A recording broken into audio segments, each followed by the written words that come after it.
a warm welcome to the Cherished Mother. And whilst we're not going to do a lot of drop in, I just thought it'd be really nice to ground, to settle in to this space. Kate and I's intention is to create a contemplative space. So under the busy, potentially school holidays for many of you, or maybe you're listening as the children have gone back to school.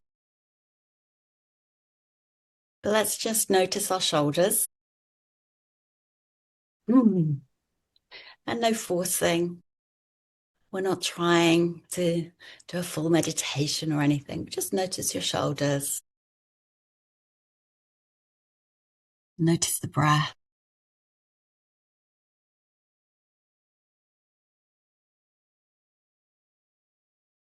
We all have our own inner rhythm, our own inner breath,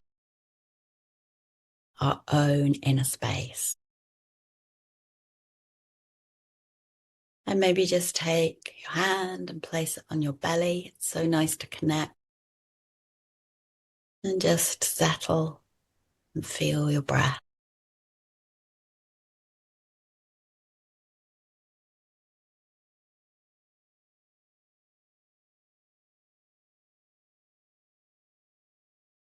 So in this space, we are going to do some teachings, but our intention is also to really honor the enormity of mothering. We know the challenges of mothering. We also know that we offer hope and possibilities through the work in the Cherished Mother. And I just want to say that mothering as an initiation is ongoing. The initiation is just the beginning, and it will keep on going. So whatever stage you are at your mothering, whatever age your children are, all is welcome here. In this space, gentleness and this opening to a more contemplative way of being. Nothing gets swept under the carpet here. All of you is welcome. And particularly as we go through and talk to our inner world, all parts of you are welcome. Parts of you that feel frazzled, the parts of you that might feel exhausted, overwhelmed. And maybe, hopefully, our intention is those parts of you that sense there's something more to your mothering, more to life. We're going to bring in all of those parts. So I'm going to hand over to Kate. She's going to introduce in a more formal way what we're going to be covering today. Not sure it'll be formal. I'm not very formal. Slightly more formal way. I thought I was naked. I'm not, but definitely not formal. But what we wanted to do was really, just sort of lay out the land of where we're going to travel today. We're so excited to do this particular live class, Janet and I, because it really encapsulates all that we do in the Cherished Mother, actually. Obviously, we only have under an hour of time together today, so we will be giving you sort of the bird's eye view, if you like, but there will be opportunity that we'll share later in the call for you to join us for a deeper dive later in the year, and also in some more live classes to come in the next couple of weeks. So the topic today is motherhood as initiation. Janet's already spoken about the enormity of motherhood. It is massive. And in our experience and in our perspective, it, particularly in our culture, um, not so much in indigenous cultures, but often in modern cultures, it's not necessarily given the space, given the time, given the understanding, for women to really come into a conscious relationship with what motherhood is for them and how motherhood is changing and growing and stretching them, how it is changing and growing and stretching you, how motherhood is a new identity we step into. We carry on being who we were before we become mothers, but it's like an additional layer. It's an additional landscape we start to journey through as we move through life. And it is mega. And Janet and I want so dearly for you to know and to feel that the space that is the Cherished Mother is a place where there is plenty of space for you and your experience of motherhood to be heard and seen and loved and understood. And in that way, it's a very special space because, as I've just said, it's not always available to us in everyday life. So welcome to that space. Welcome to this aspect of you that is the mother, the aspect of us that is the mother. May she be honoured and celebrated in this space. So I'll say a bit more about how Mother initiates us in a moment. But just to continue sort of laying out the land for today, we will explore motherhood as an initiation, what we mean by that, how it might be initiating you. We'll give you a chance to reflect on that. We're also going to open up the contemplation, as Janet said, such a beautiful and important word in this Cherished Mother world, contemplation, taking time to reflect and to consider our experience, our relationship to ourselves and our relationship to life. We're going to take some time to contemplate what we call our inner world. We will give you time and space to create your own understanding of that. That's what we're calling it. And Janet will speak a bit more into that in a bit. It might not be a way that you've thought about yourself and your experience before, so we want to take some time to contemplate that.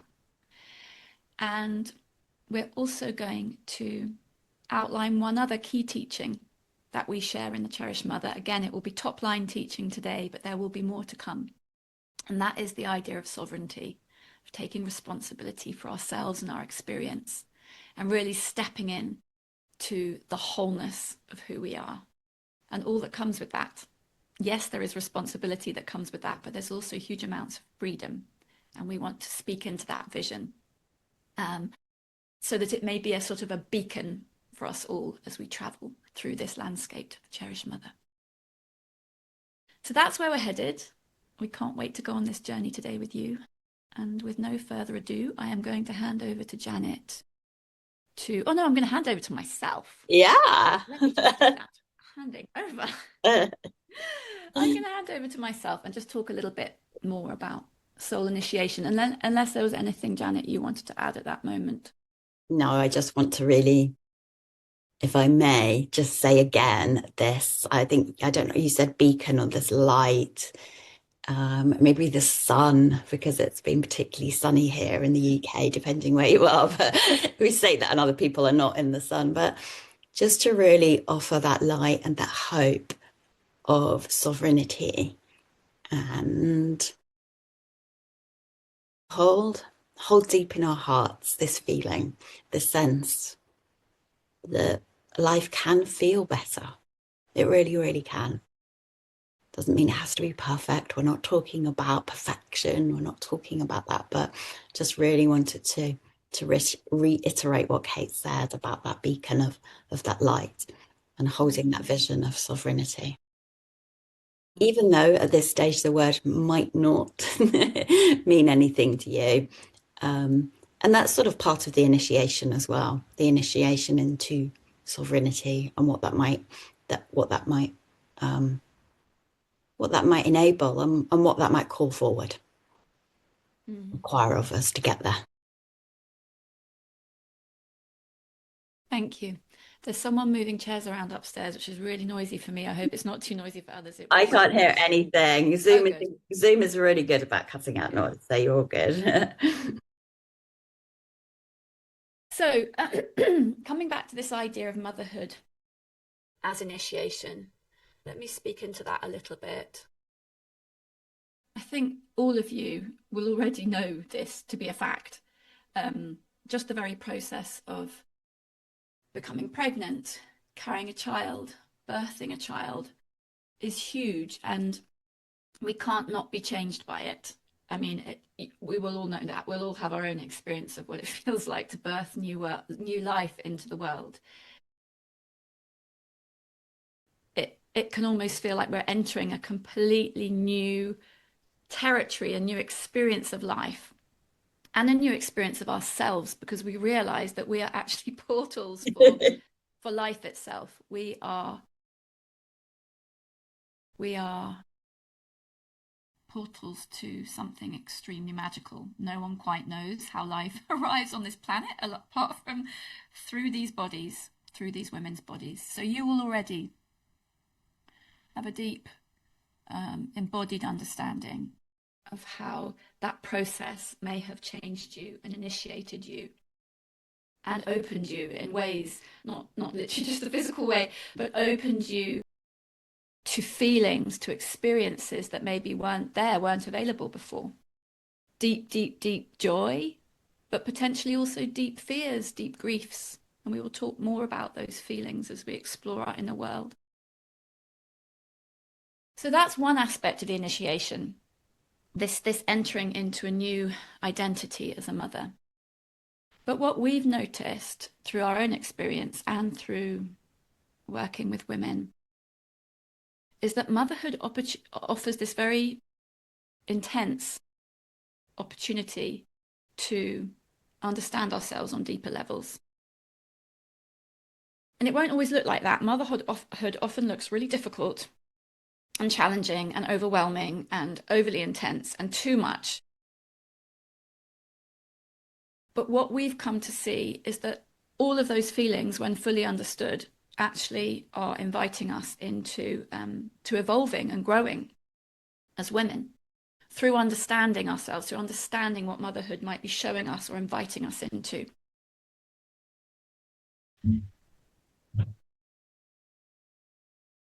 It also initiates us or asks us to grow up in ways that I know for Janet and I was quite confronting. Goodness, I'm not just responsible for looking after this child, but I'm responsible for mentoring them. And how do I do that if there are parts of me that still feel quite childlike? And we'll talk more about that when we come on to what sovereignty and the path of sovereignty can do for us in terms of helping us really fully grow into what we're capable of as mothers. Just give me a moment here because I want to check that I've covered the things that I wanted to say. So let me just have a quick look at the notes we made.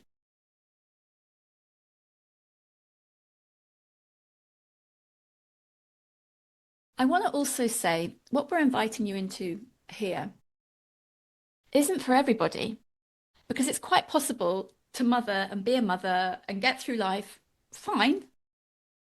But we seem to attract the women who aren't satisfied with that. There is something about their experiences of motherhood that's niggling at them, that's saying, look here, understand yourself more, understand what's going on here more. Even the things that look really frustrating and difficult, like why am I screaming at my child? Why am I feeling so frustrated with my partner who I thought I loved, but honestly, I can't stand them right now. I need more from them. I'm not coping.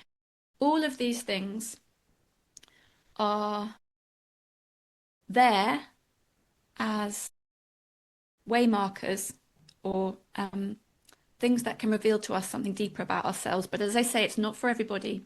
Mhm. But the women that will be listening to this, I'm sure you know that you want to understand yourself deeper. You want to live life with more love in your heart, less fear in your heart. And motherhood, when it is traveled with soulfully and consciously, which is what we're inviting you into here in the Cherished Mother, can provide a whole world of answers, a whole world of answers that might not be available in the mainstream world as to how to deal with the challenges that you're facing. but answers that are going to come from deep within you. Again, that's what sovereignty can do for you. You start to live from your own knowing rather than conditioned ideas or beliefs you have about how to mother. And we will show you how to do that. Um, it's a practice, it's a contemplation, it's a journey to go on within ourselves. And that is some of what we do in the Cherished Mother as we honor this soul initiation that motherhood is. I'm going to stop there in case there's something Janet wants to add. I've just got a bee or something in the room flying around. Really? It's like, okay. Um, ah, I want to just add, and I think we possibly will come back to it, is that we often find, and it was certainly our experience, but with our mums, is that before childhood, before having children, our women uh, are doing really well, um, and getting on with life, working hard often, well, very often, careers. And then there's this sense with motherhood is, oh, why am I not finding this as easy as I thought I would? And as Kate mentioned, that can often have us look for answers that might have worked in the past, or strategies, techniques that have us be able to live our life. And those often fall apart during motherhood. They don't work. So I loved what Kate was saying there is one of the teachings is that they don't work because they're based on looking outside and getting authority, getting answers from experts potentially or people outside of us. And with this idea of contemplation, we're looking inside and knowing that the answers that we seek are actually inside ourselves, to trust ourselves. So that's the sort of key bit I wanted to mention because I know that that comes up quite a lot. It's like, I was doing really well. I'm good at life. And then I have a baby and that things seem to sort of fall apart. And actually, there's a really good, like an initiation is when you do fall apart. So falling apart is actually necessary to regrow and to rebuild, to build and evolve through that initiation. You love that, Janet, and it's perfect for coming on to the inner world because Mm. what you've just said is we all have inside of ourselves everything we need to parent the children we've been given and to live the life we've been given. But it's about learning how to turn that lens that we have been taught to look outwards to inwards and to take the time and to create the quiet and the space, those moments when we can hear our inner selves, our inner world, our inner wisdom. Yeah, yeah. So, with that, let us come on to our inner world. Let us speak a little bit into that. I'm going to hand over to you, and I'm going to mute myself, Janet, just because then I think that's cleaner. Probably. Okay. Yeah. And just before we do that, it's when we're living life, busy lives, we don't often have that quiet time and that space. And this applies whatever age our children are. But I think, as Kate, we mentioned the enormity of giving birth, but also just to remember, even though, like for me, sort of 26 years ago, but I can still remember it so well. It's those times with a newborn baby that actually one of the key challenges is almost doing nothing. And how I'm just going to change that round. I'm just going to ask the question, can you remember what it felt like when you were sort of required to just sit and be feeding the baby, rocking them to sleep, nursing them, and then that because of our busy lives, we don't create that time and space to honor what's going in inside ourselves. Feel incredibly challenging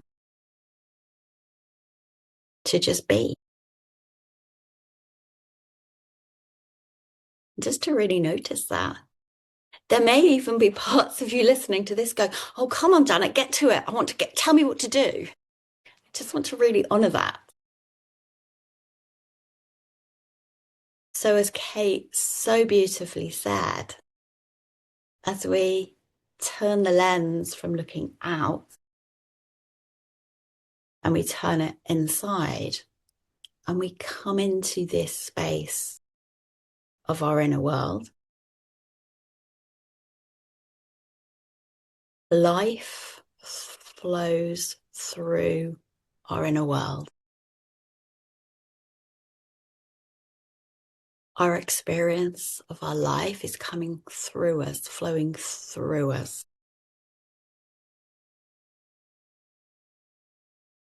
Now, what it might feel like might be different. What we might be taught might be different. And that is often that life is coming at us.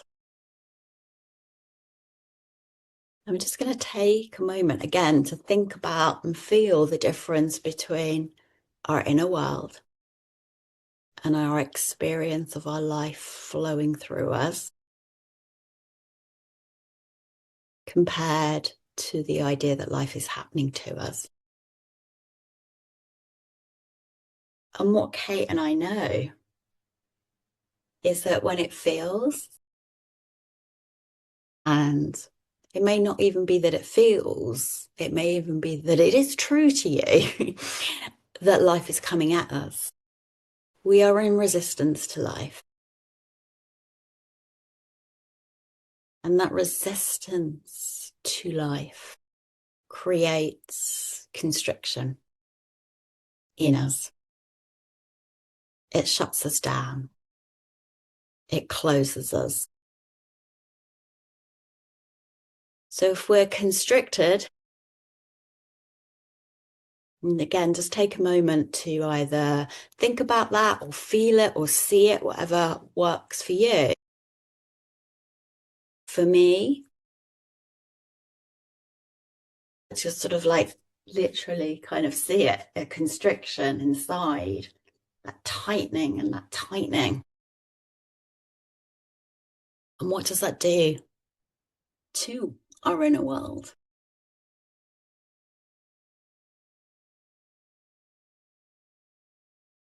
And as Kate so wonderfully said earlier, and she mentioned we talk more about it, is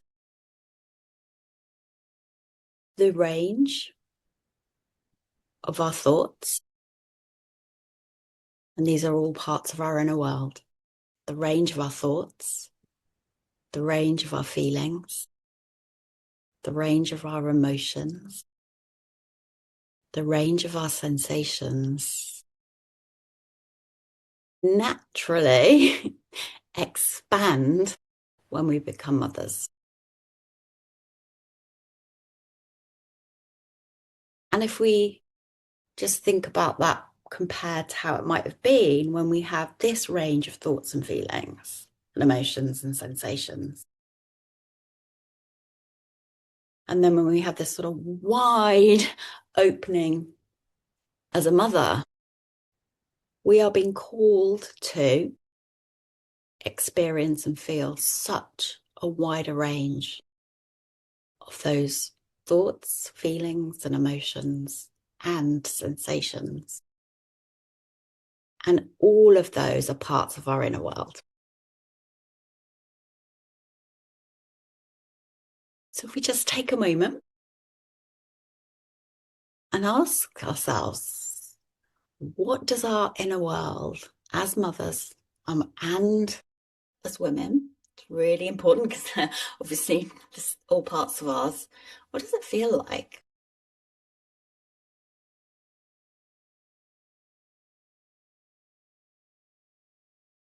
What does it feel like now when there's quiet?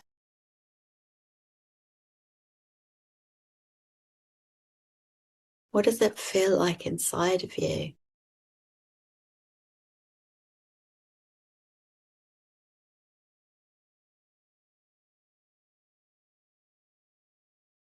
What does it feel like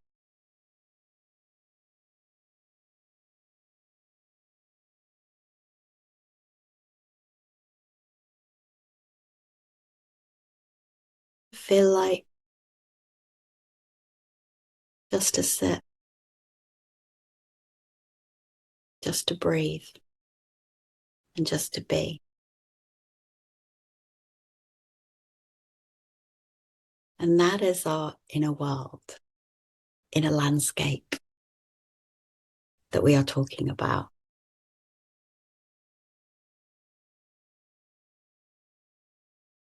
And it is everything. That is what is creating our life. That is what is flowing through us.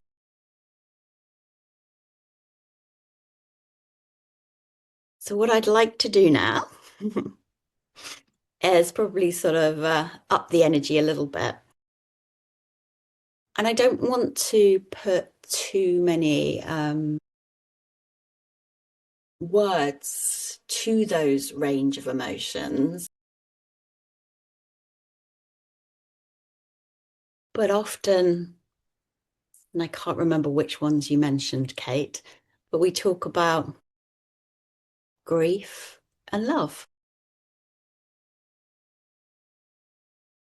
We talk about joy and pain. We talk about bliss and worry. And we might notice that those would seem to not coexist. How can we have grief and love? How can we have joy and pain? How can we have bliss and worry?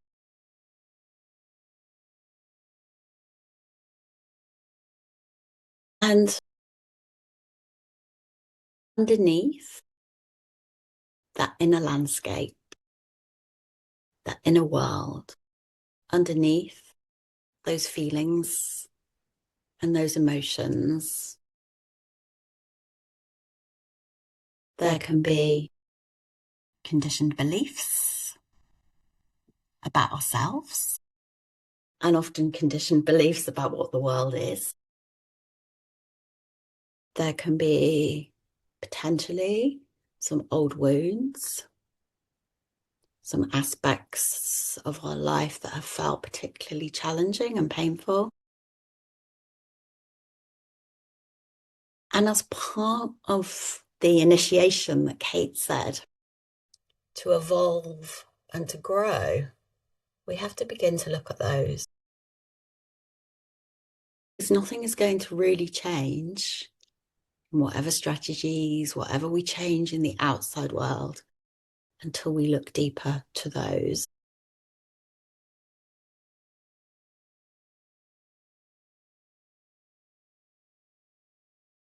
Now, again, to offer the hope, though, to offer the possibility from that space.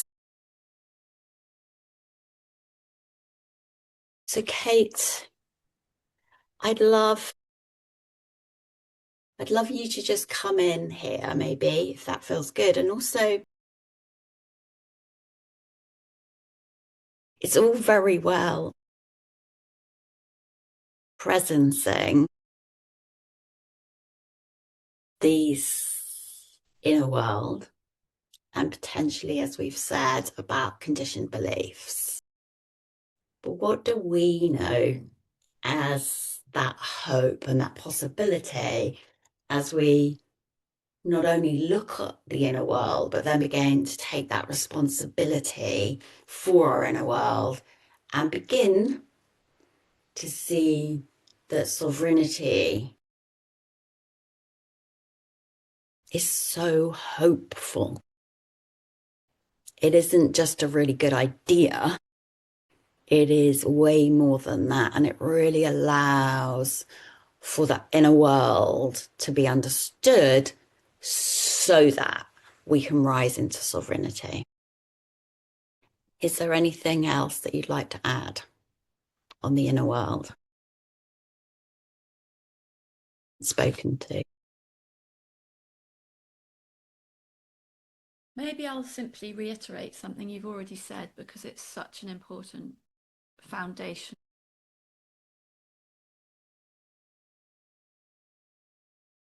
And it can often take a little bit of time to really allow this fact to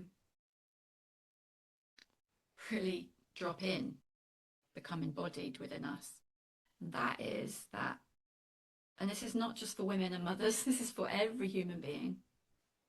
Our, our inner world is our world. So, and I'll explain what I mean a bit more about that in a second, but this idea that the only way that we experience life is through our inner world, that is what creates our experience of life. That's what I mean when I say our inner world is the world. And it's the same for every human being. So if our inner world, as Janet just said, is constricted through fear of life or our experience, then that's what we'll see out there in the world. We'll often see problems and we'll see people as annoying, or we will see people as threats, or the list could go on. Whereas if our inner world is a place where we feel at home, familiar, relaxed, then we'll feel at home, we'll feel familiar, we'll feel relaxed in our experiencing of the world and the people in the world. And as I say, this takes time, this particular contemplation, this particular invitation we're making to consider how that works through you. Like how does what Kate and Janet have just said work within me? Does it work within me? Does it work that way within me? Is this true? And it can sound very simple what we're saying, but it's probably the most profound thing for a human to really explore, know, accept about life, about experience, because it actually offers the magical key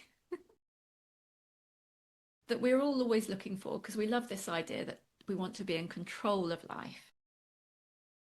But this is a different kind of control we're talking about. This is not control through manipulation or judgment or trying to keep ourselves safe and in control that way.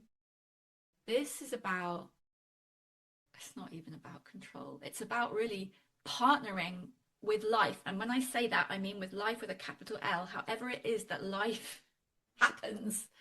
It's about partnering with it, saying, hang on, if life happens through me, if life is experienced through me, through this inner world, through whatever this is, so hard to put words on these things. So we're only using words as symbols and ciphers, really, to explain what we mean.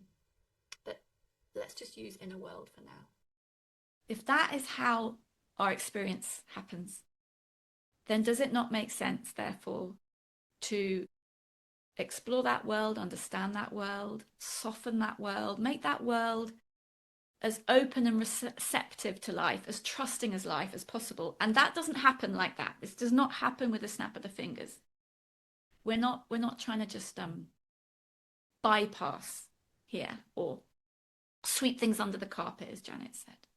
No, this is a real sort of stepping into a sovereign relationship. And by sovereign, we mean conscious. We mean many things by sovereignty, but one of them is conscious, like an alert, awake relationship with ourselves, with this inner world. Because the more we do that through contemplation, through exploration, through inquiry, through gentle curiosity, and as we explore the truth of what we've been sharing here, that is how experience and life happens, that is where possibility and the hope comes from. Hang on, life feels difficult today because I'm really angry and restricted inside. Nothing wrong with anger and restriction, by the way. But that's why the world seems so annoying. It's not that the world is annoying objectively, it's something about my internal experience that's creating that. And that's cool, that's how it works, that's the magic in action. But it's so helpful to know that is how the magic works. And therefore, when we catch ourselves, when we notice that constriction or restriction, as we're calling it right now, we can say, oh, okay, interesting, I'm feeling like that. Is that how I want to feel? If it is, fine, carry on. If it's not, perhaps there's an inquiry here. Well, why am I feeling so angry? What is being brought up here for me to understand about myself and how I interact with my inner world and therefore with life? And I'm not going to say more right now because there's so much we could speak to here. This is like a really core teaching within the Cherished Mother, and we will speak to it more later in the year in the Cherished Mother Way, this 6-week program that we're running in May. But for now, I just wanted to give a taste of that because it is so key. This is like everything. And I'm sure Janet might have something to respond to with that, so I'll let her go ahead. Yeah. What arises is, and as Kate said, the inner world's been everything. And again, I just want to reiterate that that isn't something that we necessarily see the first time we hear it.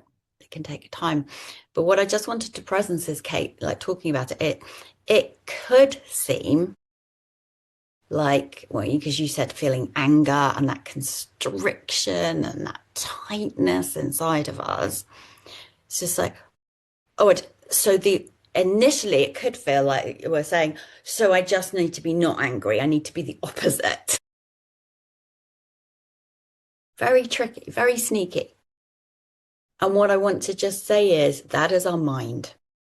That is our mind getting hold of something and doing what it does with the mind so that we don't go to that deeper level to ask those deeper questions. And it's just kind of really cool to notice our mind's role, and by that I mean our sort of brain and our neurology inside of ourselves, actually is kind of wired to keep us on the same track. It makes more sense. The brain likes the same things to happen. So it's just really, really interesting to notice that that might occur. It's all good. And the contemplative space and those deeper inquiries that we're asking and looking at goes below that, if we like, sort of into our bodies and into our hearts, and just opens up a new space and a new energy for those answers to come through us. Because if this is tight and tight and tight, how come new energies come through us? So, and again, just to point that out, that we are not saying go and be more positive or go and be more happy or go and thing. We're actually saying, no, no, no, the feelings are the guide. The feelings will show us where to look if we're willing. So I just wanted to really make that super, super clear, Kate.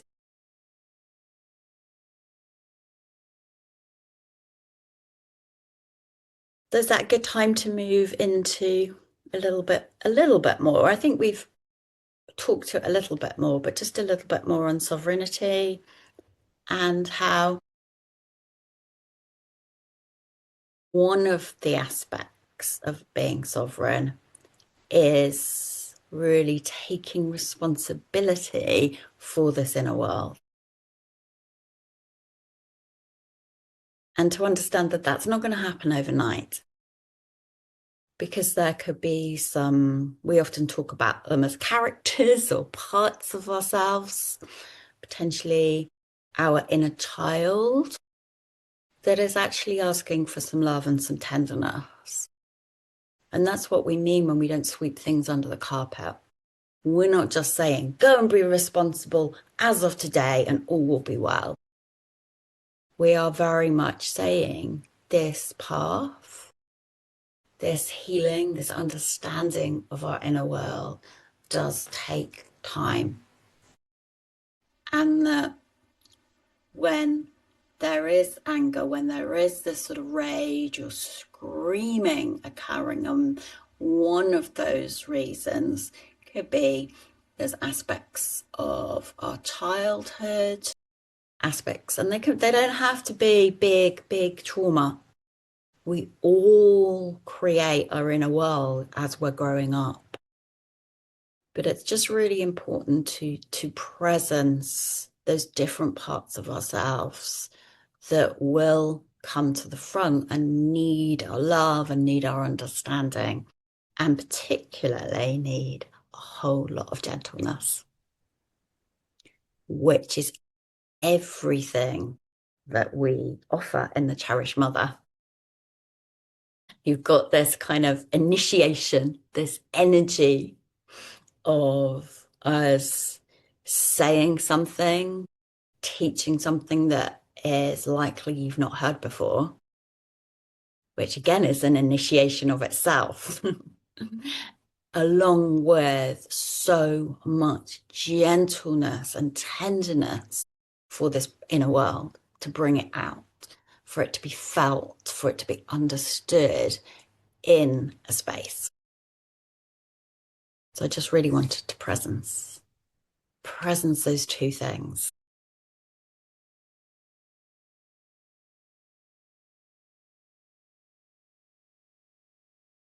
So I'll say just a little bit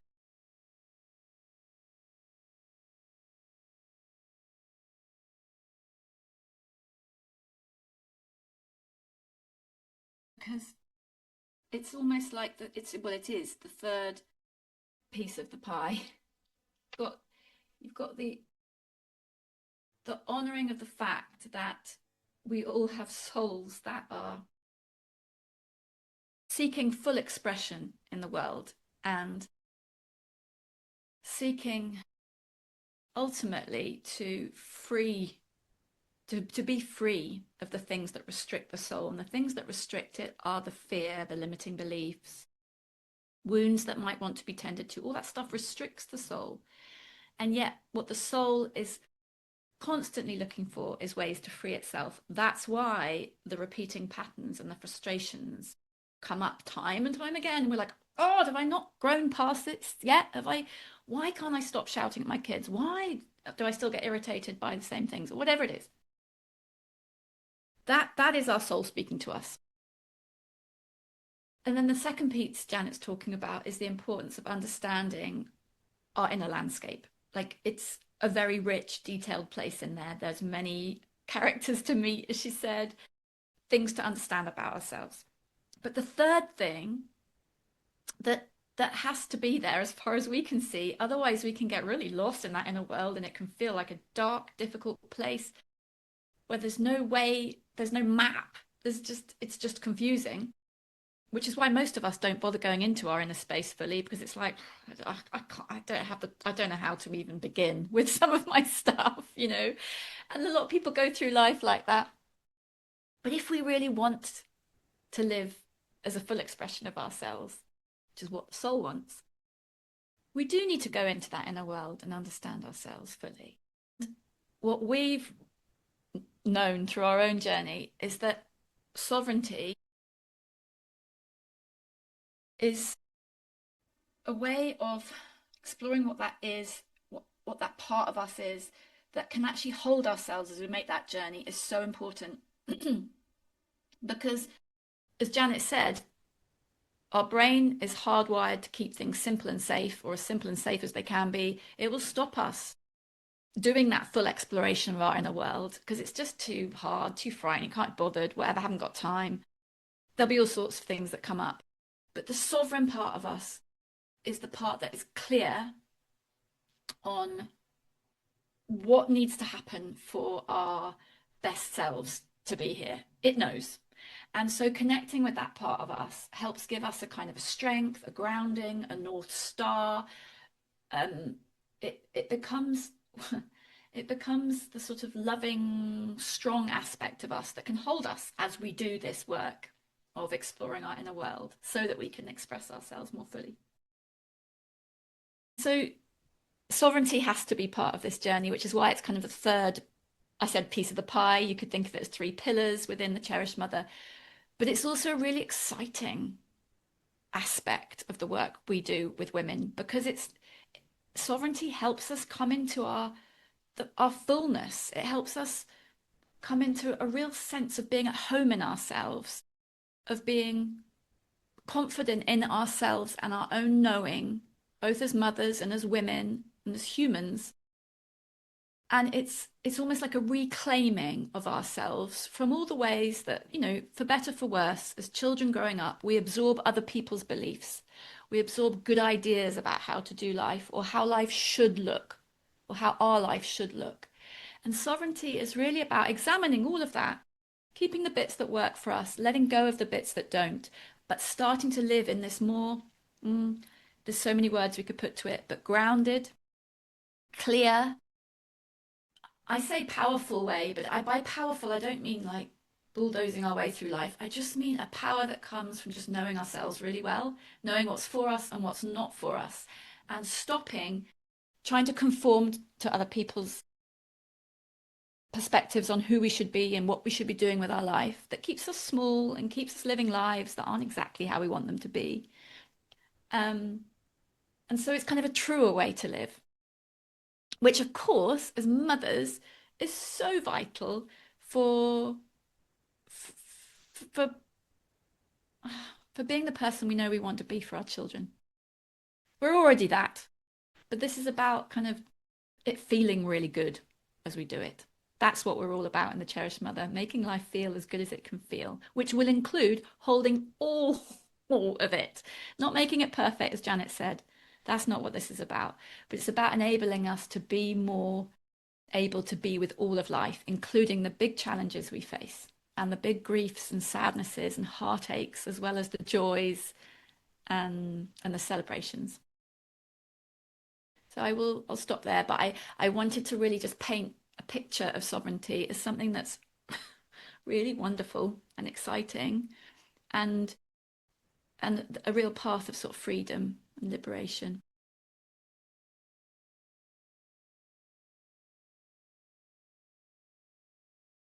So as we come to the end of this class, what, just to make the link between where we are now and where we have our next class, is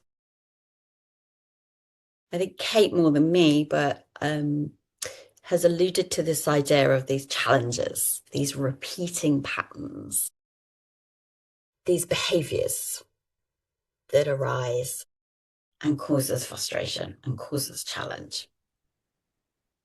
And particularly, like maybe before we had children, we felt like we were doing really well in life, that we were good at our jobs, good at running our lives. And yet now we find ourselves, and I think this is just one example, screaming at our children, losing it, feeling overwhelmed, becoming that sort of screaming aspect. Um, One of mine was maybe sort of like having a go at my husband all the time. And what for now we're saying is that if we're willing to look through that lens of initiation, through the lens of our inner world being everything, and holding that sort of North Star, as I see it, of sovereignty, see that those repeating patterns and those challenges, rather than being something that we need to get rid of tomorrow and stop tomorrow, and I appreciate that that's how it's going to feel. I need rid of this. I need to stop doing this behavior and whatever that is for you. And it might actually not be to do with your children as such. It could be to other areas of your life. health or things like that. We are saying that that pattern is actually the source of the challenge and the source of the inquiry, the source of the depth. And it's actually, if we're willing to look into our inner life, into our inner world, and see what's really going on for us beneath the challenge, beneath those repeating patterns. And we know, Kate, through ourselves and through our work, is that actually our women will know what that is. They have a really good sense, quite rightly, of those challenges for them. But what they often lack, other than a strategy, other than a new habit, other than a fixing mentality, which is there to keep us safe, by the way, they haven't got this map, this alternative perspective on it that allows them to evolve and grow in a way that is right for them. And I know Kate said it, but when we talk about freedom and being ourselves, we're talking about in a way that's right for you. Kate and I don't know what that is for you. Wow, we have no idea.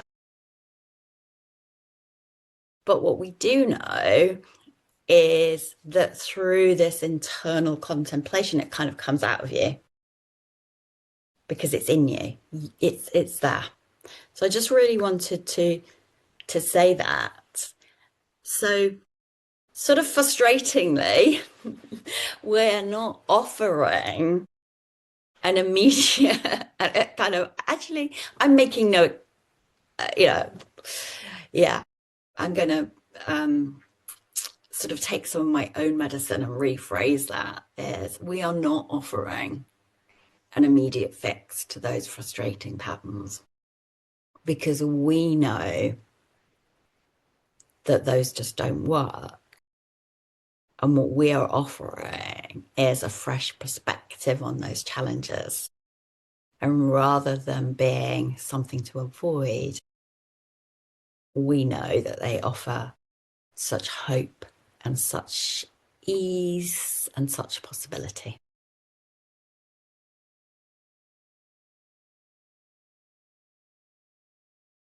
Is there anything that feels good, Kate, on that in the last 5 minutes? Because we said we would hold ourselves to the Mm. time. No, I think that's absolutely perfect. I'm excited for our next live class, actually, Janet, where we can delve into that map more. Yeah. Like, how does one look more deeply at one's repeating patterns, as you said, rather than just try and fix it? Yeah. How about taking that journey into what is this potentially trying to show me that could actually like grow me in a way I've been longing for, but it doesn't look like that right now. And that's what we're going to be Mhm. examining, how these frustrating patterns, as you say, actually are offering the way into the life we're longing for. Yeah. But they have to be understood rather than just got rid of. Yes. So that's what we'll be doing in the next class.